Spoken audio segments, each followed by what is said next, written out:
Welcome back. You're still watching The Globe. Zimbabwean authorities have been urged to investigate the assault of 4 independent journalists on Thursday.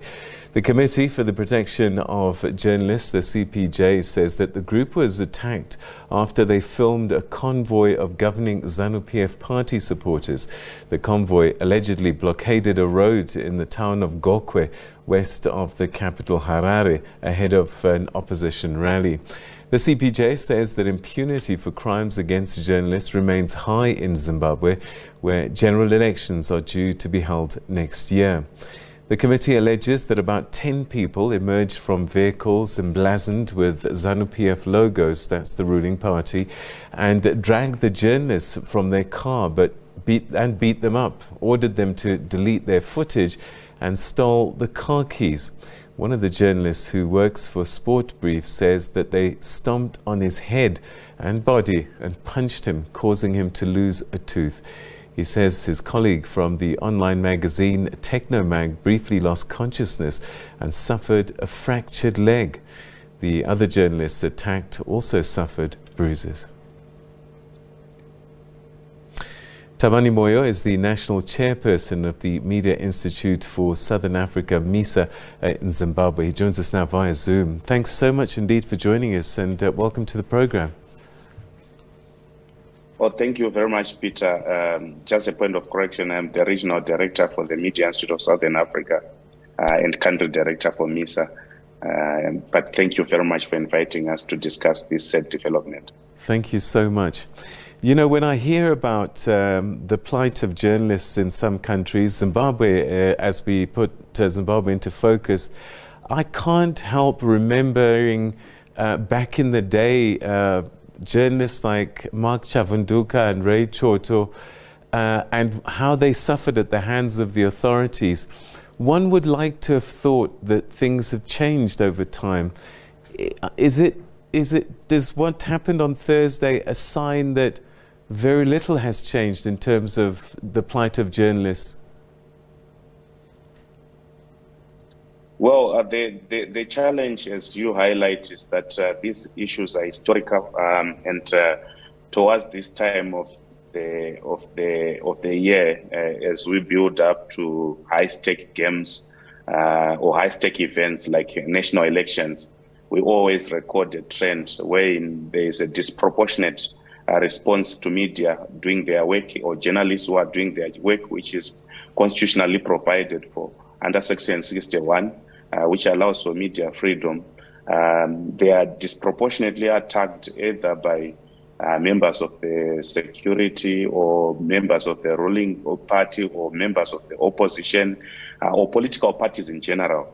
And this trend has gone on for a long time. So, for example, if you take a trend analysis, in 2018, we recorded 32 cases of attacks, harassments, assaults of journalists, imprisonment during and after the election. But the prior year, which is 2017, we had recorded 15 cases. Surprisingly, as we head for 2023 elections, we are almost exceeding 20 cases of attacks, assaults of journalists. This is an indication that the numbers are going in a terribly wrong direction. And would have hoped that for this election, given that we are in the 10th year anniversary of the UN Action Plan on Safety and Security of Journalists, which will be commemorated in November, that these past 10 years would have seen a shift in the level of attacks of journalists, specifically with levels of impunity. So by all means, those that have assaulted, attacked journalists in the past have not been brought to book. And in this situation, this attack of these journalists, we would hope that perpetrators for a change are brought to the book so that they send a loud and clear message to those who might be planning the same across the board. Journalists are professionals, wherein if you are not happy with what they are reporting or their angles of coverage, you can't take the law into your hands and assault them. Do we really need to go to a situation whereby you see a journalist dying in Zimbabwe for the first time, so that you can see how serious it is. You spoke about one member of the press being temporarily unconscious. What would have happened if it had gone the wrong way? So we really need to up our stakes as the country. Members of the police, the authorities need to up the standards and really bring to book these perpetrators of attacks on journalists who are doing their constitutionally provided for work. As MISA, when you make representations to the authorities, what do they say to you? How do they explain the inaction and people getting away with this violence without being brought to book? It's surprising because MISA and the media stakeholders in Zimbabwe, for example, have a police media action plan wherein we meet frequently to assess the state of safety and security of journalists. And all along, the police have insisted that they will be eager to bring these perpetrators to book. And this one is a test. It's a serious test that the police are going to take that gear up and ensure that they bring these perpetrators to book. I'm not sure what is the handicap in terms of making arrests, because most of these journalists that have been assaulted, attacked, have made police reports, including this current one, which they did a police report at Chitekete police station in Gokwe, RRB 5075-126, wherein they actually state that they've been assaulted. It is therefore our hope that the police will move in swiftly to deter further attacks on the journalists as we proceed towards these treacherous waters. You know that by not bringing these perpetrators to book, the action plan on the UN safety and security of journalists actually states that the stakeholders, if they are not brought to, if they do not work together as an ecosystem to deter future attacks, the vulnerability of journalists will be on high levels. And it is our hope that there are lessons learned, that this has gone too far.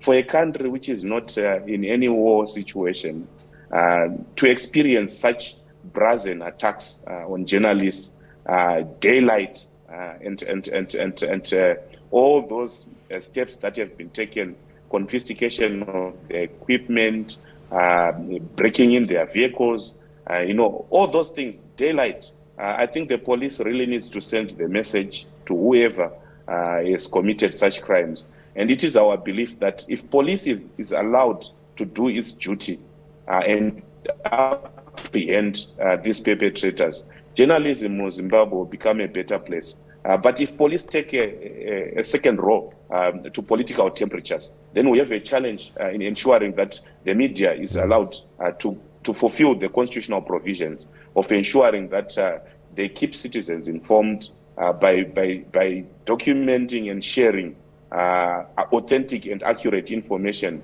in this age of misinformation and information disorders, for citizens to make informed decisions. So this is not a privilege per se, but if the police is to do its job, it will allow journalists to better perform their duties without fear or chilling effects or fears of reprisals. The Reporters Without Borders comes out with the Press Freedom Index every year. Zimbabwe now is sitting at 137 out of 180 countries, which means that they're in the top 25% of repressive countries in terms of allowing freedom of the press to exist. We're talking about violence, but there's other types of harassment that has gone on, isn't there? We cite examples of reporters being jailed and denied bail for prolonged periods of time. How much of this kind of thing is happening? I think there's a worrying trend in not only in Zimbabwe, but Southern Africa at large. I think most of the countries are on the negative trajectory. You look at Malawi falling almost 7 places to 9 places compared to the previous year. You look at Tanzania gaining 1 space. Mozambique almost 6 spaces downstream, South Africa 1 step down, Zimbabwe worse off. What it means is that the indicators are not working in our favor. If you look at Zimbabwe, though it has made positive strides around repealing one of the most contentious laws in the history of media governance in the country, Access to Information and Protection of Privacy Act, replacing it with the Freedom of Information Act, and also making strides towards disclosing government decisions through post-cabinet briefings. The clawback laws that have been proposed, for example, they are proposing to amend the Criminal Law Codification and Reforms Act to effect what they call patriotic provisions, wherein they criminalize citizens, including the media, to talk to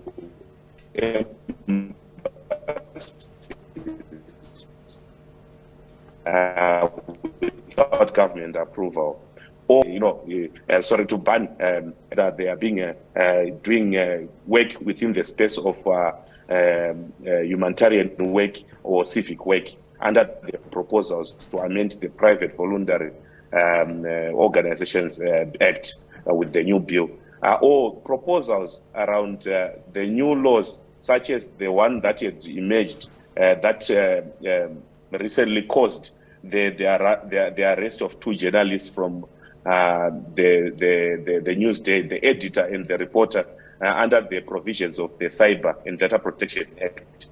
These are clawback laws that have got immediate impact in terms of your standing globally. When you come up with such laws that immediately lead to imprisonment of journalists soon after they come into existence, chances are high that the interpretation is that they were designed with the specific intention of ensuring that they've got chilling effects on the media by ensuring that once you are arrested, the bulk of these laws, journalists are arrested, but they are never convicted. Why? But what it does, it has chilling effects on the media when it happens. So what we are simply saying is the standing of the country depends on not only on the practice, but also the perception of where it is headed. So Zimbabwe stands, it had an opportunity to turn the tide by continuing on a positive trajectory in terms of media law reform that it had undertook to fulfill. But sadly, the clawing back laws are taking over the practice by the political players, the practice at times by the security forces, leave journalists vulnerable, assaulted, imprisoned, and by the end of it, Zimbabwe is worse off when you showcase that bad saying for a long time, a campaign which was, do not shoot the messenger, do not attack the messenger. The messenger is there to help society mediate key issues that are happening at any given time. So attacking journalists is undermining the right of the society to make informed decisions. It is not the media that is making those stories. They are simply portraying what is happening on the ground. So our call, our demand is that respect the role of the media, respect the UN Action Plan on safety and security of journalists. Tavani, we're going to have to leave it there. We're starting to lose the signal. Those that violate such should be imprisoned, should be held accountable. Yeah. Tavani Moyo, thank you so much indeed for joining us. Thanks for your time. All right, that's Thabani Moyo joining us from Zimbabwe, talking about the shocking story this week. 10 members of wearing ruling party T-shirts, beating up journalists, one of them falling unconscious, another losing his tooth. It's shocking behavior and totally unacceptable.